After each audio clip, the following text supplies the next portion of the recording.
Mbahaye ikaze inshuti bakunzi bacu, reka nongere mbahe ikaze mwese aho muri hatandukanye. Harashize iminsi twaraburanyeho gatoya ariko ntabwo biba byoroshye. Hanyuma uyu munsi rero nje mu biganiro nka bitatu cyangwa bine ndashyiraho bikurikiranye. Ibiganiro nzakora bizibanda cyane ku bintu bikomeye bimaze iminsi bivugwa muri gospel, mu bahanzi, mu bapasiteri n'ahandi hatandukanye. Harimo umupasiteri bafunze ejo bundi aregwa ubutubuzi. Ubundi mu ijambo nyine ryiza tubyita ubutubuzi cyangwa se ngo kwihesha ikintu cy'undi ni ubutubuzi mu magambo makeya. Hanyuma turaza kuvuga kandi ku muhanzi witwa Mbonyi Israel, biri kuvuga ko yateye inda. Hanyuma turaza no kuvuga kandi kuri Aline Gahongayire. Nyamuneka ntimuze kujya kure, mu biganiro bikurikiranye turaza gukora ikiganiro cyariye kuri Mbonyi, ikiganiro cyariye kuri Gahongayire muzi byamuvuzweho mu minsi ishize, umukozi wo mu rugo yamuvuzeho. Ndaza gufatamo akantu kamwe gusa, akantu kitwa ngo ubutinganyi. Ndaza kugakoraho ku buryo burambuye, babwire bimwe bitandukanye bigendanye n'ibyo bintu bimuvugaho Aline Gahongayire. Hanyuma kandi ndaza kuba ndi kumwe na mugenzi wanjye mu biganiro bimwe na bimwe, ibindi ndabikora njyenyine. Hari mugenzi wanjye tumaze iminsi dukorana ibiganiro, ni umusesenguzi akaba ari n'umuhanzi, yitwa Daniel Stevenson. Akaba ariwe tuza kuba turi kumwe muri icyo kiganiro cyane cyane kivuga ku buri umupasiteri bafunze ndetse n'insengero bafunze, ndetse naho biganisha nuko bihagaze mu mujyi wa Kigali. Yes, mu minsi ishize twabonye insengero zifungwa ku bwinshi. Perezida Kagame yavuze ko hari abapasiteri bamwe na bamwe babwiriza abantu ibintu bimeze nko kubatera ubwoba, ibintu bimeze nko kubiba, kubatuburira cyangwa se kubatwara umutungo wabo, amafaranga. Ndibuka mu kiganiro nagiranye n'umushuti wanjye, yarambwiye ati nyamara ibi bintu biraza no gusiga abapasiteri bafunzwe. Naho ni Daniel Stevenson, turi kumwe ku murongo wa telefone. Daniel, waramutse? Wego neza, wiriwe nawe? Mwiriwe, mugira ngo mu Rwanda muri ku masaha y'umugoroba? Turi ku masaha y'umugoroba saa 11:20. Yego, warambwiye uti iri fungwa ry'insengero riraza gutuma ahubwo ari n'abapasiteri baza gufungwa. Hari abo wambwiye amazina, rimwe mu mazina wambwiye naribonye ryafunzwe. Hasigaye nandi. Tubwire muri make, uyu mupasiteri ubundi amazina yitwa nde, yafunzwe azira iki? Nkaho uri Kigali ubikurikirana, ni ikihe cyatumye afungwa? Uyu mugabo yitwa Imana Jean Bosco, akaba yitwa ku izina ntamwise, ariko rizwi nka Bishop, uyoboye idini ryitwa Sarafati. Ni umugabo ufite inkomoko i Rubavu. Akaba yarabaye no muri ADPR, by the way. Yigeze kuba muri ADPR, yigeze no kuba muri Chorale Bethel. Nyuma aza kuvamo, arasohoka nk'uko abandi bose basohoka. Aragenda ashinga urugo n'umugore. Hanyuma baza gukora itorero, idini. Bari bafite amashami abiri, itorero cyangwa se idini Igisenyi ndetse na hano i Kigali. Hano i Kigali yahereye ahantu bita mu Miduha mu Nyamirambo. Arahakorera, nyuma aza kwimuka, aza hano hafi no kwa Rwahama, hafi na MTN station. Arahakorera, nyuma aza kwimukira gatoya i Kanombe. Rero iritabwa muri yombi yamubayeho asa nkaho yitwagwa ko akorera i Kanombe, ariko ntahamya ko itorero rye ryari rikikora, kuko ngira ngo naryo ryari mu yafatiwe ibyemezo byo gufungwa. Urakoze cyane. Uyu mugabo rero muri make, akaba ari umugabo utarigeze wemeranwaho na benshi mu misengere ye, mu misengeshereze ye, kuko n'ubundi yanugwanurwaga ko ari umutubuzi. Rimwe na rimwe bamwe bakavuga ko afite imiti akoresha, rimwe bakavuga agahirika abantu, bamwe bakavuga ko akoresha ubujura bushukana. Urabona rero muri make kibayeho ngayo nguko atawe muri yombi we n'umugore we. Ahubwo uyu we afite systeme yo kuzana imbago nyinshi mu rusengero rwe. Akavuga ko ibirema byakize imbago zitahava. akagira sisitemu yo kubwira abantu ko bagomba kumuha ituro cyangwa icyacumi biremereye kugira ngo abasengera imikoshi n'imivumo bigende. Akagira n'ubundi buryo aca inbox mu bantu nyine akabasengera nk'uko uriya muntu wamuhaye ziriya miliyoni 10 yabivuze we bwari uko buryo ariko ari mu ishusho yerekana ko ari umukozi w'Imana. Okay, nk'umuntu uba mu Rwanda uba mu nsengero zitandukanye ukurikirana ibintu bya gospel aho ngaho ubona gufungwa kw'insengero n'abapasiteri hari icyo kiza wenda cyangwa se bizaramura bizatunganya mu itorero ry'Imana cyangwa se ari nk'umweyo Imana iri kunyuzamo kugira ngo isige abantu bazima ubyanariza gute wowe? Ore ntari y'indimi ntaciye ku ruhande navuga ko nyakubahwa Perezida Paul Kagame ari igikoresho cy'Imana, yabaye intumwa y'Imana nk'uko n'ubundi ahagarariye Imana mu gihugu cy'u Rwanda, ariko navuga ko yabaye igikoresho cy'Imana kugira ngo akumire ibyari bimaze kuba gaterera nzamba, ibyari bimaze kurambirana. Abantu barabivuze cyane Paul, ibi bintu byabayeho kenshi mu matorero, mu nsengero, mu madini hirya hino. Ntabwo ari ibi gusa, hari abo basiga imiti bakabarongora, hari abo babwira ngo muze kugira ngo ukire imivumo nuko turi buryamane igitsina cyanjye gifite umugisha, ibintu nk'ibyo byose. Ariko noneho wenda ibyo byo bikaba wenda mu bwihisho, ubikorewe niwe uza kubivuga. Ariko noneho ubujura bushukana bushingiye ku kwibisha Bibiliya ubwo bwari bumaze kuba bwinshi cyane. Rero nk'ikintu warumbaje aricyo ngarukaho mu by'ukuri iri funga ry'isengero no gufunga na zimwe burundu no gukumira no gufunga no kugenda batara ibyaha bya bamwe mu bitwa abakozi b'Imana, ababishopu, abaposo, abahanuzi. Ibi ni ibintu bizagira icyo bimara cyane muri industry ya gospel na ministry, kubera ko mu by'ukuri harimo impande ebyiri. Abantu bakomerekeye mu nsengero kuko uyu munsi harimo n'abantu batakifuza gusubira mu nsengero. Hari n'abantu ubwira ngo ngiye mu rusengero bakavuga bati wabuza aho ujya. Rimwe na rimwe insengero cyangwa amadini byabaye igitutsi kubera ubutekamutwe, ubujura, amabara atandukanye y'abantu bitwa abakozi b'Imana bakora. Abantu barakomeretsa, abantu bari ubutwabo. Hari n'abadafite preuve, abadafite proof y'icyo baregesha. Uhaye umuntu amafaranga udafite inyandiko ukamuha amafaranga, uyamuhaye guke mu ntoki muhuye akubwiye ati zana igitambo cya miliyoni 20 cyangwa 5 ndagusengera ibi bigende gutyo muri babiri, ntawe uzajya kumurega. Nuko wenda abo bandi baba bafite proof. Nukuvuga ngo rero ibi bintu biraza gutanga ikikango mu buryo bubi. Ubwa mbere ababikoraga bazahindura undi muvuno, ariko bibagore kuko babonye ko ishyamba atari ryeru leta ribu yamaze kwinjiramo. Nabo babikorane ubwo. Icya kabiri, abaturage, abakirisitu navuga bafite ubumenyi bukeya cyangwa se ubuyobe cyangwa se ubujiji. Ubundi ni gute umuntu akubwira ngo zara miliyoni 10 ngusengere? Imana ko ari data ko yakuyeho umwenda ukingiriza ahera ngo wigerereyo. Amasengesho yaguzwe amafaranga ryari? Noneho ikindi kiri kuwe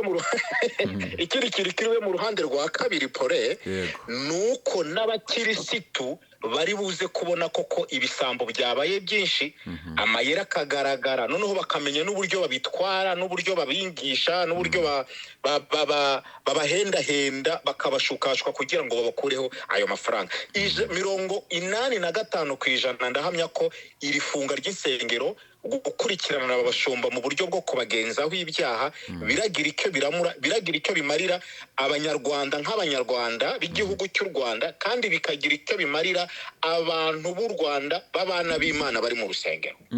Hanyuma reka dufate noneho uvuze 80%, dufate iyo 15% isigaye. Insengero zindi zafunzwe ariko zitari zirimo butubuzi. Reka ngwe nk'urugero nk'insengero zo mu cyaro za ADPR.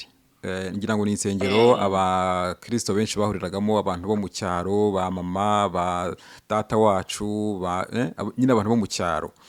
Ibyo by'ubutubuzi ntibibayo, bayisengera Imana bakiriza ubusa, bagatura nyine bisanzwe. Ho ubona batarabigendeyemo, niki ubona cyakorwa? Uzi bari abantu ikintu bazira muri analyse yanjye, barazira umuvuduko w'igihugu cy'u Rwanda ugezeho. iterambere Kore umuvuduko iyo w'iterambere. urebye iterambere riri ku rwego rwo hejuru donc ruri kwiruka cyane mu gihugu cy'u Rwanda.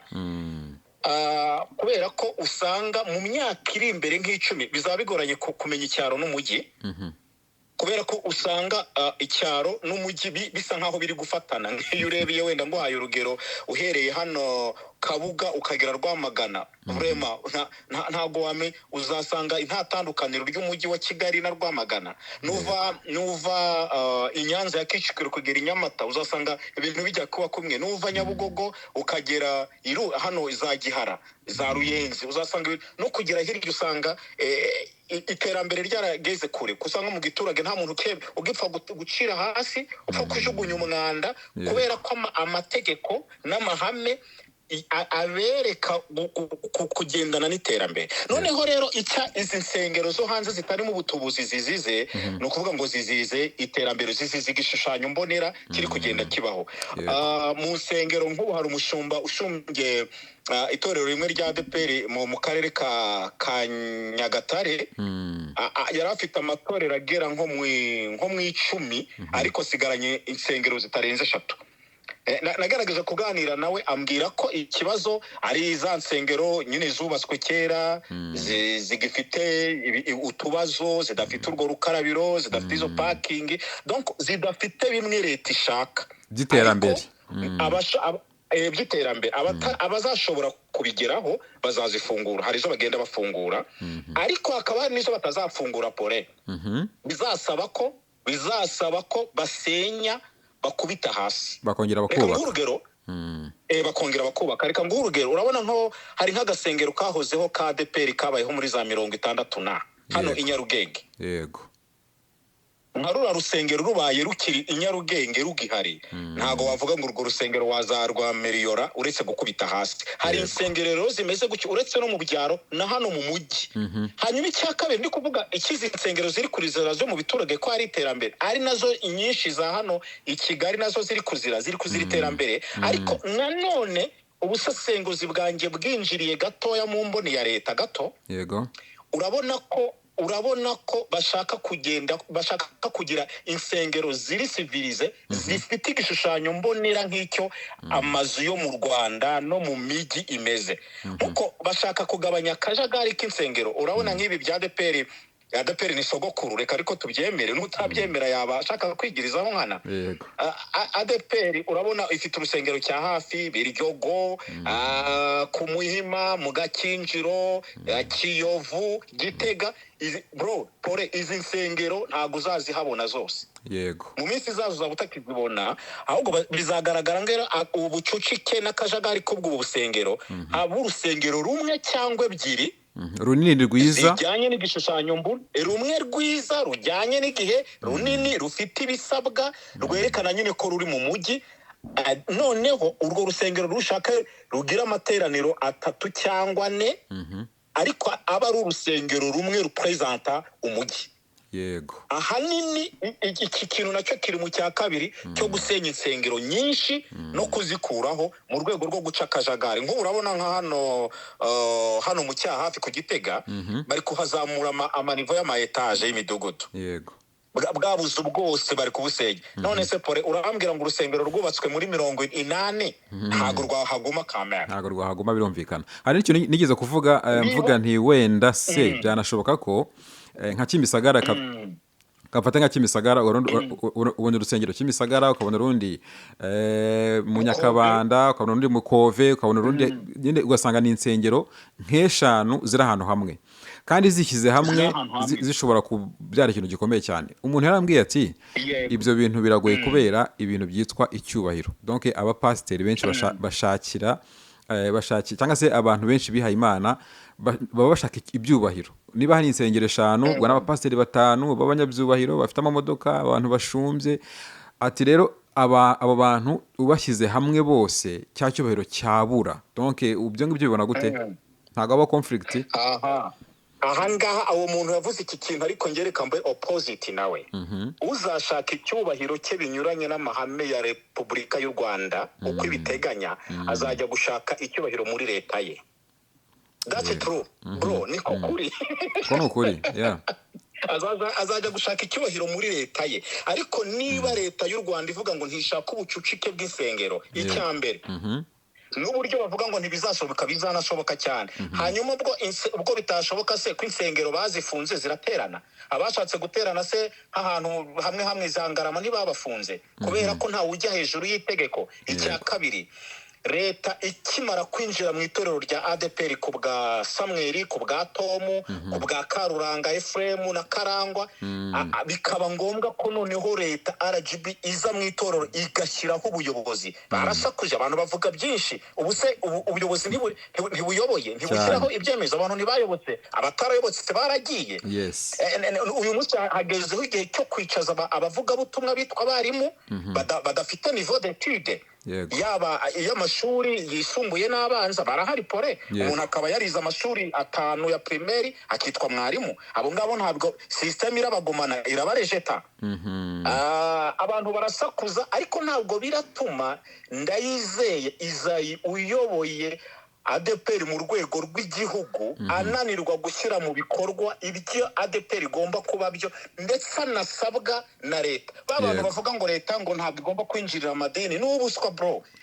Mbere y'uko idini ribaho habanje kubaho leta, kandi leta ntabwo yigeze ijya gusaba idini ko idini ribaho, ahubwo idini niryo risaba leta ko ribaho, ikayisaba ubuzima gatozi. Rero niba leta nako idini riza gusaba ubuzima gatozi leta, kuvuga ko leta igomba kuyiha amahame ya ngombwa atuma bemera gukorera mu gihugu. Hanyuma icya kabiri cyo ntemeranya n'uwo muntu ko bizashoboka ndetse cyane, ni ukuvuga ngo izo nsengero nibamara kuzikuraho zose, hazagaragara igikomere n'ibikomere n'urusaku nk'urwabaye ubushize ubwo Ndayizeye Isayi uyoboye ADPR yahagaritse abashumba n'abapasiteri benshi bitewe n'uko bari badafite ibyo bagishoboye, bitewe n'uko ibyo bakora nta bihari. Ahangaha naho hazahita habaho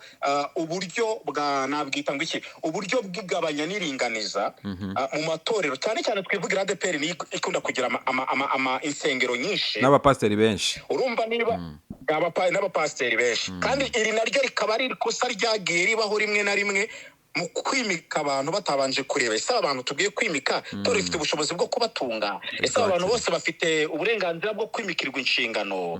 Nyine hari n'abatangaga amafaranga, ntabwo natinya kubivuga ku ngoma ya Tom na Sibomana, hari abantu batangaga amafaranga bakabimika. Ibyo birazwi, ariko birazwi ibyo ngibyo birazwi. Urumva rero nk'abo bantu bagiye batanga amafaranga babimuke, mu by'ukuri ntabwo byari ikintu cyoroshye. Hari abantu bagiyemo bingwiza murongo, ari nabo banagiye banakora n'amakosa rimwe na rimwe aremereye. Noneho rero urumva niba Kove hari urusengero Kimisagara urundi, hano hepfo urundi, ni ukuvuga ngo icyo gihe hakaba urusengero rumwe, ni ukuvuga ngo hazavamo ibintu bibiri. Hazavamo abantu badashoboye kubera amashuri makeya, yaba asanzwe y'ubumenyi aduha ubumenyi busanzwe, yaba n'aya Bibiliya, abo bazicara. Yego, teologiya nabo, kuko nayo nabonye nabo bazicara. Yego, nayo nabonye ari ngombwa ko umuntu ayiga kugira ngo ashumbe abantu, kugira ngo yitwe ajye kubwiriza, yitwe ko ari umuntu ugomba kubwiriza, agomba kubaza ibyo avuga. Exactly. Icya kabiri kizabaho, hazabaho kumenya ngo uru rusengero rurayoborwa n'abantu bangahe babifitiye ubushobozi, babifitiye ubumenyi. Hanyuma abantu bazaba badafite ubushobozi bwo kuyobora, kuko kuyobora byo ni n'ikindi, ari nacyo abantu bajya bitiranya kugira umwuka wera pore, kuba nitwa ko nkijijwe, mfite umuhamagaro, mfite n'umwuka wera, ntabwo bimpa uburenganzira bwo kuyobora. Kuyobora ni ukumenya administration, ni leadership. Yego. Nukuvuga ngo rero hari abantu bazaba badashoboye kuyobora, abo bantu babicaze, cyokora bareke kubirukana, basigarana abapasiteri bo mu nsengero ariko badafite igihembo. Yego. Hanyuma dusoza ikiganiro cyacu, reka tugaruke kuri bano bantu bari gufungwa. Ni nk'iyihe message watanga ku bapasiteri, cyane cyane urumva ibiganiro byacu dukora birebwa n'abantu batandukanye, aba bapasiteri barimo gufungwa, aba bapasiteri bitwa abatubuzi, ngira ngo habanje Yongwe arabikira arafungurwa. Hakurikiyeho uyu nguyu nahoze mbona ko yafungwa hagati y'umwaka imyaka 2 cyangwa itarengeje 3. Hari n'abandi baba banugwanugwa nahoze mbona kuri social media bavuga ati n'uyu aba nabo muzarebemo. Aba bapasteri ni nk'iye message wabaha nyakubahwa Daniel? mu by'ukuri reka mbabwize ukuri, umuntu wese witwa pasiteri, umuhanuzi, cyangwa umuntu wese witwa umukozi w'Imana, yego, wumva ashaka kubaho kuko yibye akoresheje Bibiliya, abaye umutubuzi akoresha ubujura bushukana, bavuga ubwambuzi bwitwaje ijambo ry'Imana. ubwambuzi bwitwa, urakoze cyane kunkosora mu kinyarwanda cyiza. Ni ukuvuga ngo rero ubu bwambuzi bwitwaje ijambo ry'Imana, abantu mu Rwanda babireke. Ushaka kubukora ajye Kongo, ajye Uganda, ajye Burundi, ariko hano mu Rwanda ntabwo bizakunda bro. Niba nyakubahwa perezida wa Repubulika avuga ati ntabwo nshobora kwemera ko nabohoye uwo mwana w'u Rwanda yameneye amaraso aza kuba imbata y'abapasiteri b'indindagire, niryo jambo yakoresheje. Yego, bibisambo abantu barindagiye bakaza kurindagiza abandi. Rero ikintu nababwira ni ukuri, nibabireke, habemo ibintu bibiri. Bave mu kintu cyo kuvuga ngo dusenga Imana izaduha ibiryo, dusenga Imana izamanura amamodoka, dusenga Imana izamanura amazu. Bro, ikinyoma kirambye cyahindutse ukuri, ntabwo ari byo. Ibintu, amazu, amamodoka, kurya turabikorera twiyuha icyuya, ahubwo gusenga bikaba ibizana umugisha mu bintu byose twakoze. Aba bantu badafite ubushobozi bwo kugira insengero zifatika, badafite ubushobozi kubera amashuri atabibemerera, bro, nibamanuke bahige nkatwe twese. Bashaka imyiko, bahinge, bacuruze, bashaka ubutaro, bakore, buri muntu abeshweho n'icyuya cye. Naho bitari ibyo barabamarira mu munyuru. Can you imagine bro, kugira ngo ufunganwe n'umugore wawe? Nk'aba bana bari, birababaje cyane, kandi kubera ibintu wowe ubwawe biteye. Atari kuvuga ngo si leta yakugenzeho, ntabwo ari ikindi kibazo kindi wagiranye na leta, ahubwo ni wowe, ni amakosa yawe ubwawe wakoze. Ni wowe wibereye nyirabayazana. Hari umuntu ejo bundi wampamagaye bro, reka mbivuge, ntabwo ndi muvuga izina. Hari umuntu wampamagaye, umwe w'umupasiteri, arambwira ati nagize ibyago mu minsi ishize, umugore wanjye ntana umwana mukuru, umutoya aramujyana. Atari ko ndavuga ni pole sana. Haciyemo umunsi umwe mbona arampamagaye, arambwira ati nakohereje message sinibona. Ndavuga ntabwo nayibonye, nyisomye nsanga ari kumbwira ngo ngira icyo mumarira, ngo umwana mutoya w'umuhungu ngo yabuze amata. Can you imagine? Yampamagaye ambwira ko umugore yamujyanye umwana muto. None yongeye kumbwira ngo mugire icyo mufasha umwana mutoya muha amata. None umugore yatwaye uhe mwana muto? Umugore yatwaye uhe mwana muto muri abo ngabo? Yataye. Birababaje.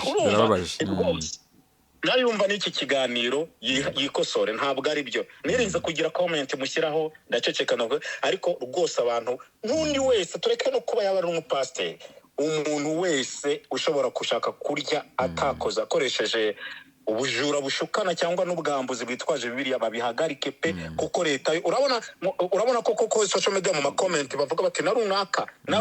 Uribwira se ngo niba bafite preve, baba bafite ibihamya, baba bafite impamvu cyane.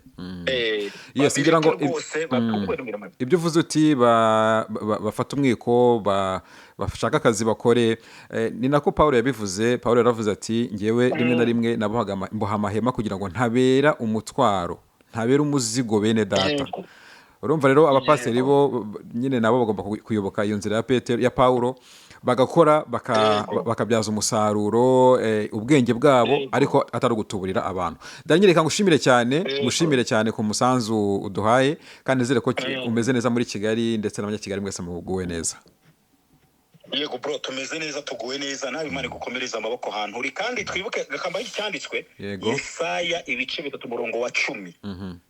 Haravuga ngo muvuge yuko abakiranutsi bazagubwa neza, ariko bazatungwa n'ibiva mu mirimo y'amaboko yabo. Exactly. urakoze ntabwo ari cyane. biva mu gusenga n'ubuzima bw'umwuka, ariko kurya no gutembera no kubaho neza ni imirimo y'amaboko. Imana iguha umugisha bro. Arakoze umushuti wacu, umunywanyi wacu, reka mbashimire mwese, ni ikiganiro cyiza tugiranye, mukomeze mugire ibihe byiza, mukande subscribe nyamuneka ntimucikwe n'ibindi biganiro bindi bikurikiraho. Bye bye.